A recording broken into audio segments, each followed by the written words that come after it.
మీరు ఇవాళ రేపండి ఆడపిల్లల్ని కాళ్ళు దగ్గర పెట్టుకుని కూర్చో అని కూడా చెప్పలేం మనం. నేను ఇట్లాగే కూర్చుంటానంటారు. పైగా కొత్త ఫోటోలు చూపిస్తారు. దుర్గాదేవి ఇలాగే కూర్చుంది, ఓ కాలు పైకి పెట్టుకుని ఓ కాలు చాపుకుని కూర్చుంది. నిజమండి, అక్షరాల నేను లేనిది చెప్పట్లేదమ్మా. ఎందుకంటే నేను సోషల్ మీడియాలో ఉన్నాను కదా.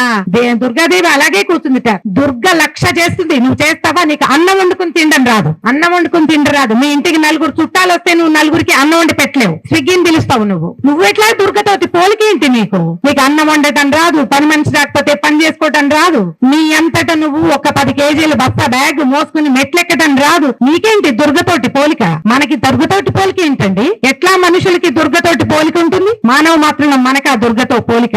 నేను 100 మంది దగ్గర చూశానండి, 100 మంది సోషల్ మీడియా పేజీలు చూసాక కళ్యాణ్ గారు కనపడ్డారు నాకు. మీరు కూడా చూసుంటారు. దుర్గాదేవి ఇలాగే కూర్చుంటుంది, ఓ కాలు పైన పెట్టుకుని ఇంకొక కాలు చాపుకుని కూర్చుందంటే 18 చేతులతోటి 18 ఆయుధాలు ధరించి ఒక రాక్షసుని అంటే ప్రపంచం మొత్తము సంహరించలేని మహిషాసురుణ్ణి చంపగలిగే ఆమె కాలు కింద కాదు నెత్తి మీద పెట్టుకుని కూర్చుంటుంది. నువ్వేం చేస్తావు? ఎవరైనా నిన్ను అనగానే ఏడుస్తావు. నువ్వు నిన్న ఒక మాట అంటే ఓర్చుకోలేవు, నువ్వు నేర్చుకోవు. నీకేం హక్కు ఉందమ్మా అట్లా అలాంటివి చేయొచ్చా? అసలు ఎంత అవమానకరంగా అనిపిస్తుందంటే నాకు. అమ్మవారిని కూడా అవమానించేస్తాం మనం. ఆ స్థాయికి మన సమాజం వెళ్ళిపోతుంది. అందులోకి వెళ్ళొద్దండి. మిమ్మల్ని విమర్శిస్తే విమర్శించబడిన విషయాన్ని సరి చేసుకోవాలి తల్లులు. ఆ విమర్శని తీసుకోగలగాలి.